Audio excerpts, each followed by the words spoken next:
Hello everybody, Shotgun into 1000 and Pulling for Duty. Welcome back to an episode of Pokemon Legends Arceus. Oh dear, sorry. I just had a little bit of some dinner not long ago, so my throat might sound a little bit groggy at first, so just bear with me. Sorry about that. But anyway, in the last episode, we battled Adamant using only Origin form Dialga, and we at long last caught the legendary Pokemon Regigigas. There's only one plate left for us to grab, which is in Coordinate Highlands, and it's also being guarded by a massive mass outbreak. So we are going to be tackling the massive mass outbreak leading up to the plate. Not mandatory, but you get a gist. And immediately I run into a brick wall. That's like a flag. Okay, so massive mass outbreak time. Just play with her a bit more. Got Clefairy, not interested in that. Even though Clefairy and Clefable are technically okay-ish Pokemon in my book, like, people can come around and making it a great Pokemon to be used competitively. But I just not figured it out yet for myself. Not saying he's a bad Pokemon,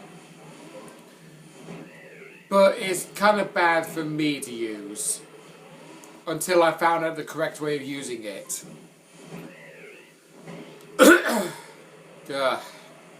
Sorry. Just when you have something to eat, and you constantly feel like something is wedged in your throat and you can't talk normally until you shift it. Or it's kind of like a case of you're basically deciding to start talking immediately after having something to eat when your body is still digesting food. Wow, 3 Polytone outbreaks in a row? Good grief.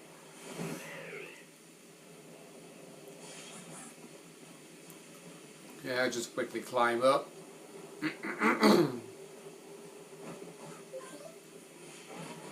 Yeah, it would actually be nice for me if I didn't have to keep dealing with my throat sounding all cloggy all the time when I just had something to eat.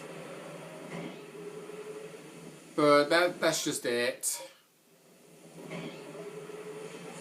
My body has a case of like, it's just, I can't think of the right word to say, but you kind of get the gist of what I'm trying to think about to say.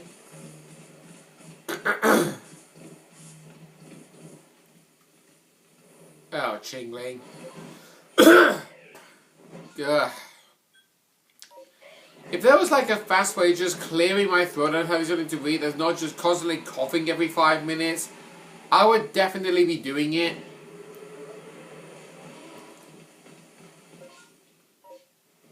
But whatever. God, imagine if I got another shiny Heracross right there. Yeah, I'm still amazed how I was able to get a shiny Heracross from the very first massive mass outbreak I dealt with after dealing with Mia's quest of Operation Daybreak.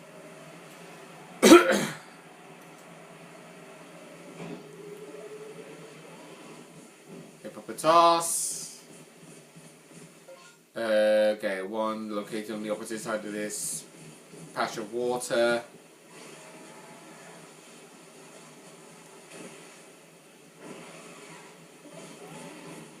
Yeah, no surprise on that one. Immediately got 2 outbreaks left.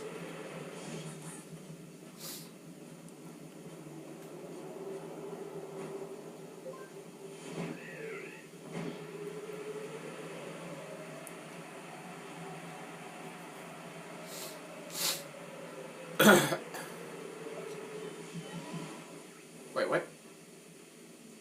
Oh. I don't know why I thought that was Bronzong for a second. Right, so we got his Hisuian, Voltorb. Not gonna lie though, if you actually are curious what shiny Hisuian Voltorb looks like, compare it to a heavy ball. Because when Voltorb and Electrode had their regulars and shinies confirmed originally in Kanto, they were known to be like the regular colour of a Pokeball by default. But shiny Voltorb and Electrode in the Kanto form look almost similar to a Great Ball. So they changed the colour of red to blue. But in Legends Arceus, they changed the red colour to black. The same black colour as the leading ball slash heavy... heavy ball! Well, I found a shiny! Not what I was expecting! I've actually never had a successful run-in in trying to find a shiny Gligar in Legends Arceus ever. That's the very first time. Very first time I have ever successfully found a shiny Gligar in Legends Arceus. That's amazing. Oh, heck.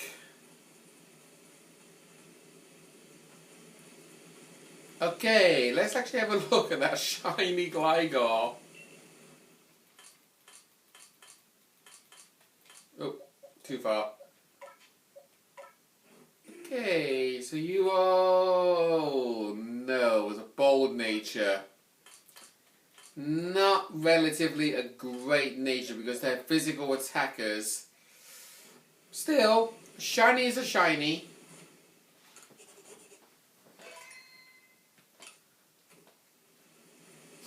Right. We can see, what's his name? Caliber? Or something? Anyway. I know I did just a second save, but I'm saving again just in case. Because when you walk up to these guys... I don't suppose I'd run like you would even know, but I guess it behooves me to ask. Do you know the Pokemon called Cresselia?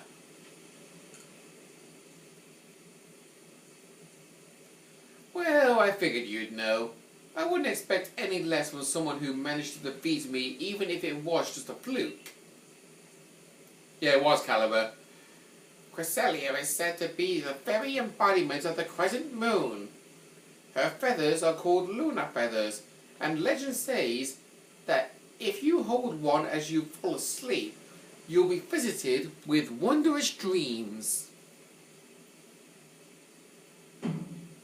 Well, I call her a nightmare, that pesky Cresselia. She's descended upon Moonview Arena and caused my lord to hide himself away.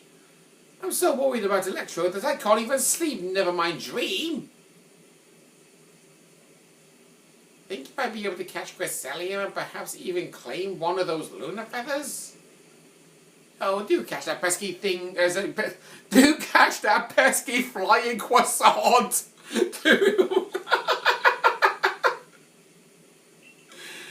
Oh dear, I forgot about that line.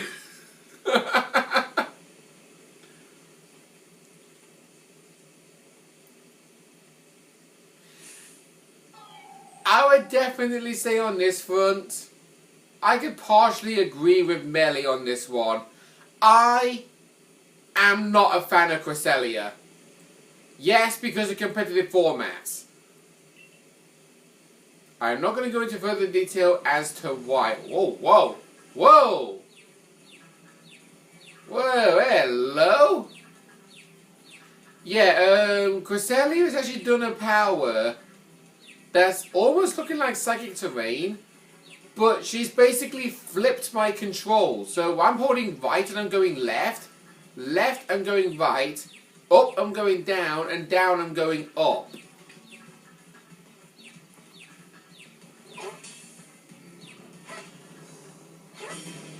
When you... Oh, she's a... Oh my god. Ah! Oh, I had a chance then, but I lost my chance because... because I was confused about my bearings. Okay, here we go. Hey, first try! Nice! Even though the first Pokemon I threw did actually bump off him when it was like, you know. Okay, this is actually kind of interesting. Cresselia, a pure psychic type, and it's holding the Dread Plate, which is dedicated towards dark types. You think that's like a reference? Because I think it's so. Well, well, this is unexpected. Instead of a lunar feather, you got some kind of a plate? I do feel power emanating from it, though. In any case, if Cresselia did not give us any of her feathers, then I suppose she thought we had no need of them. Not bad at all, Grunt. Though I suppose anyone with enough luck to the best of Grey Melly should be able to handle at least that much. Thinking about it, a halfway competent person like you may actually make a decent sparring partner to help my lord and I grow stronger. I will go back to the settlement and tell the others about the feathers that we didn't get. We gathered the place related to each of the stories Kogita told us about, which would go back to Kogita's retreat.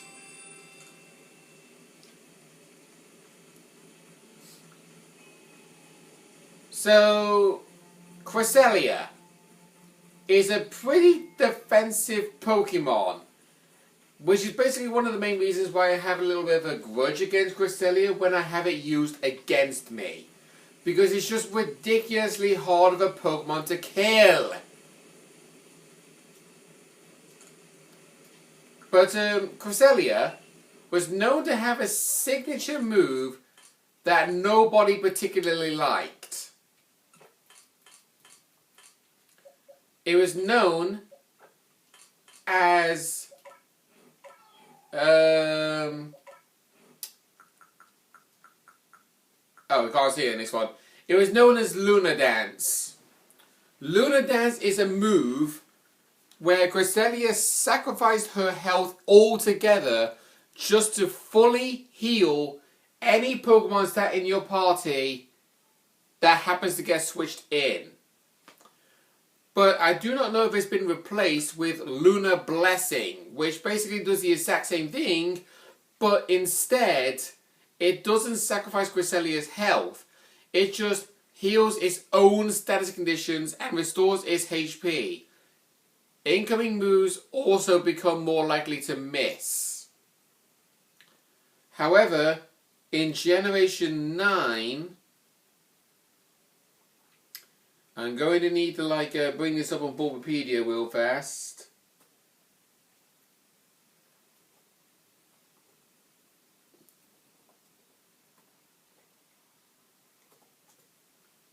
Let's see, Lunar Blessing. Oh, I spelt it wrong. Could have sworn I hit A, but apparently I hit S. Right, Lunar Blessing. In Generation 9, the limited use of Lunar Blessing was dropped from 10 to 5. And also, it says in this description, Lunar Blessing restores the HP of the user and its allies by 25% of their max HP and heals any non-volatile status conditions they may have. So basically, it's like a certain move that debuted in Generation 9 called Life Dew that also acts as Heal Bell.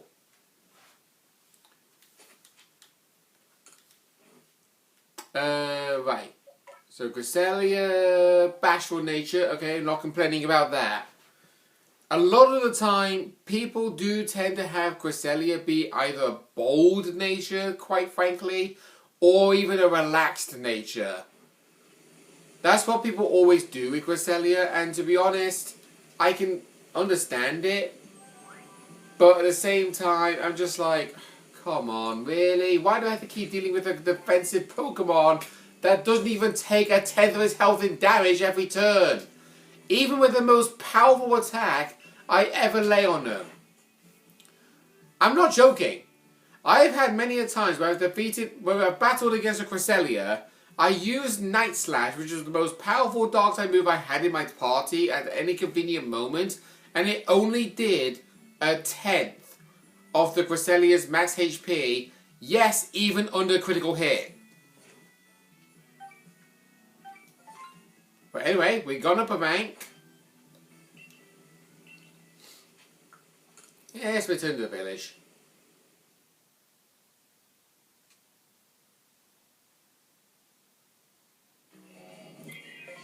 And let's improve my ranking. Obviously, there's no point in me checking the blackboard because, well, blackboard is more like a chalkboard, but still. Because I think the tasks are going to be exactly the same. Yeah. I think if I just accept these, it will get rid of them. But I'm not going to do them. Because I think that chalkboard can only hold 3 requests at a time. Right, report our findings. We're now 8th star rank. And of course, when you actually hit star rank 7, Pokemon of all levels will now obey you no matter what. But reaching rank 8, we get the Ultra Ball equivalent of the Feather Ball, the Jet Balls.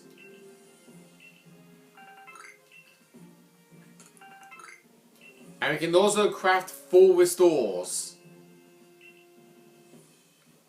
Which honestly, having a full heal and a max potion to make a full restore makes total sense, but also you're basically combining 2 things into one. Right, what have you got? Bean Cake Set, Mechanical Cabinet. Alright, we'll clean that.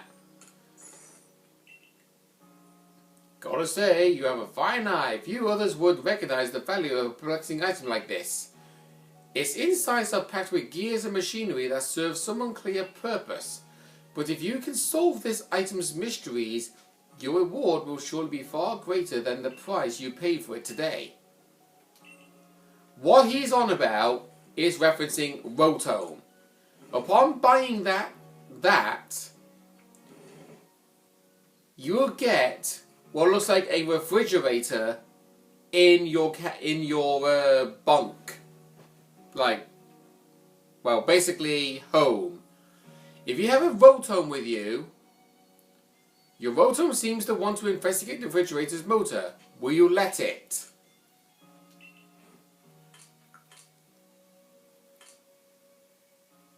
Oh, there he is.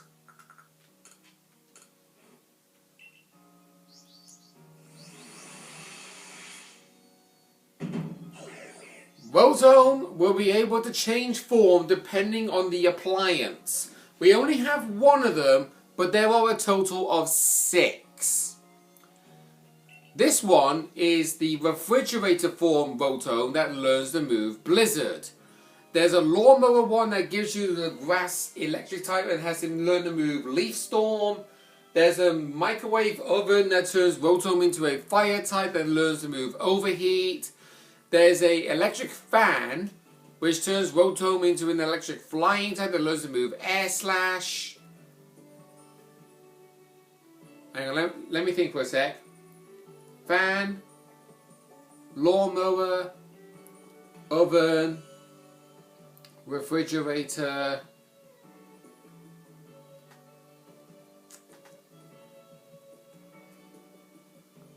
Sorry, I'm just... Oh, for goodness sakes.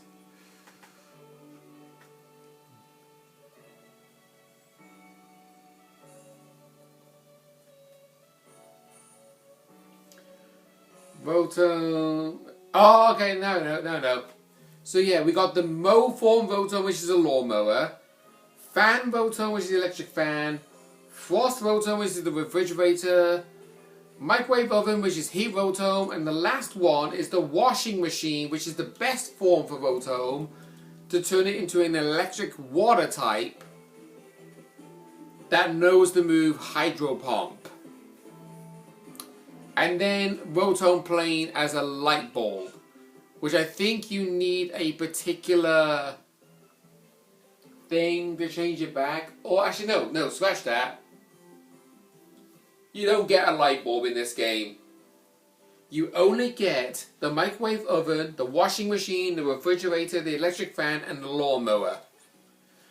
Rotom Plane, you just catch one of them in the wild. Right, we're going back to the ancient retreat. Because upon doing this,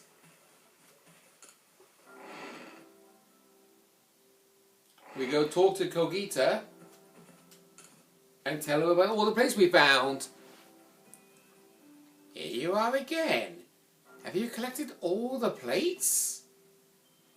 Well, of course, Bella is a famed member of the Survey Corps after all.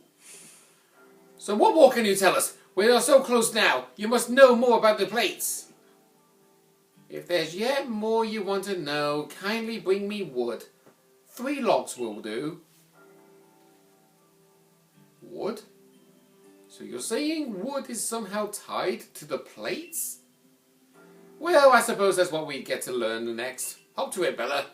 While it shames me to admit it, merchant that I am, I'm quite out of wood in my stores for just now. I don't think we have any wood, so we're going to need to run back and get some. Now, I can easily do this by doing one key thing. Just making sure I got all this stuff with me. Do I have any Stardust?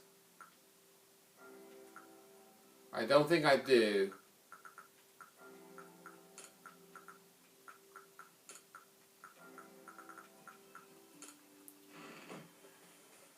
We are going to go back to Jubilee Village and we're just going to purchase 3 wood from the craftsman. And then we're going to make our way back.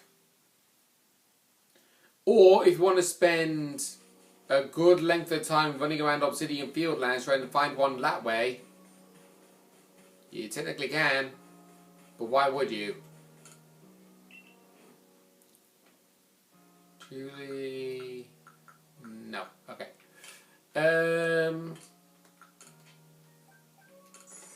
Sell them.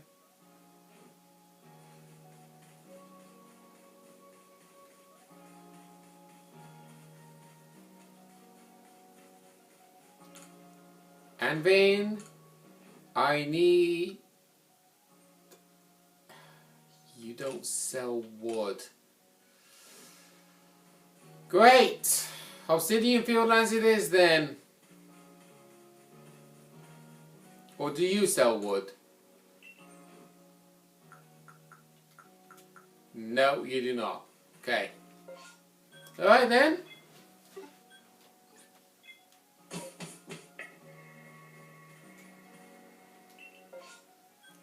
Thank heavens. I was actually a bit concerned into thinking that I was going to get another massive Marcel break to pop up. So I don't really want one at the minute. Oh, actually no, it actually was me needing to load that up. Right then, there's 1 wood. So rustling tree here. I'm getting... Yeah. A male Combi.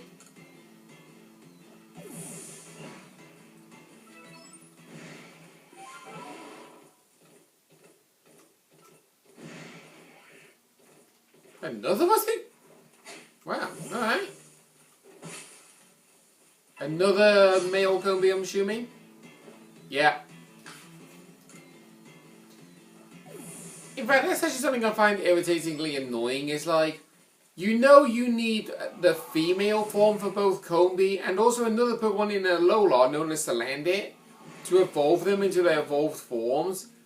Yet, every single time, you keep finding the male ones because the chances of finding a male Combi as well as a male Salandit is exactly the same chance of you finding yourself a male starter Pokemon. 87.5% chance. The remaining 12.5 can be a female. Only thing is though, with Combi, you can easily tell when one is a female and when one is not. But with Salandit, you can't. I can't even tell the difference of what female Salandit is to regular male Salandit. Because they look exactly the same. And I have been trying to get a female Salandit on Pokemon Go so I can have myself a Salazzle to register in my Pokedex for months. And I keep getting male Salandit as a reward for completing quests.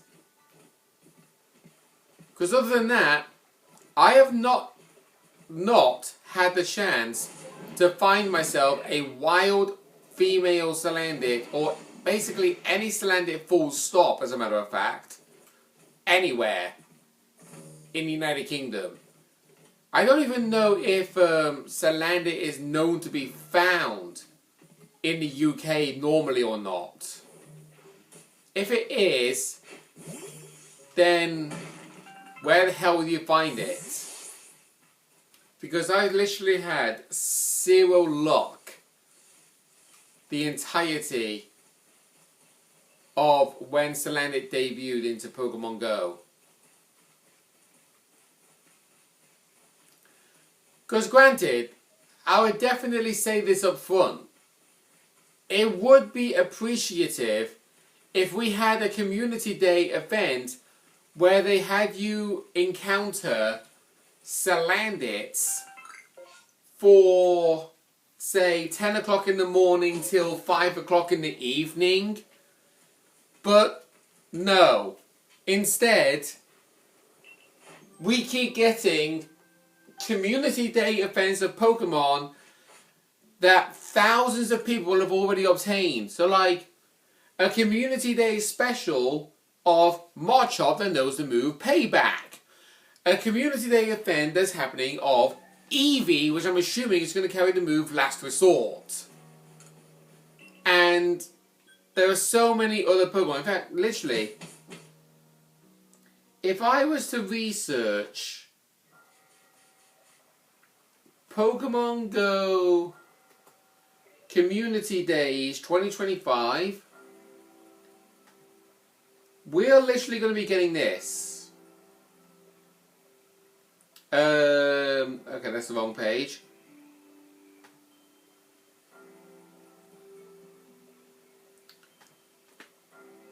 Let's see.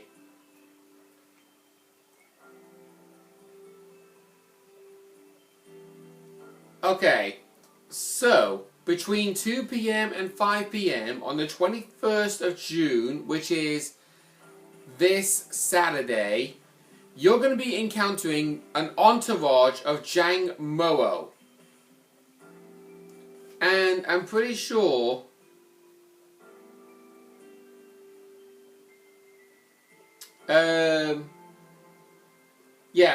exclusive move for Hakamo actually is Commo-O.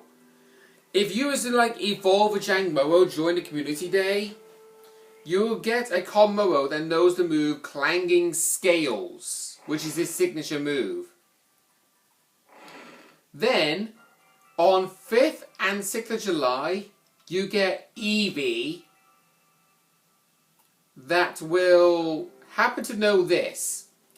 Eevee upon catch will have the move Last Resort, and depending on which evolution you evolve it into, depends on which moves you get. So Vaporeon will get Scald, Jolteon will get Sap Cannon, Flareon will get Superpower, Espeon will get Shadow Ball. Umbreon will get Psychic, which I'm kind of questioning. Why doesn't Espeon get Psychic and Umbreon get Dark Pulse? Leafeon will get Bullet Seed. Glaceon will get Water Pulse. And Sylveon will get Psyshock. And actually realizing this, Leafeon getting Bullet Seed, that's the one and only time when evolving a Pokemon under a community day will actually give you a special fast attack, not a charge attack. Anyway, we're going to give Cogita the wood. Oh yes, this ought to do. This certainly ought to do.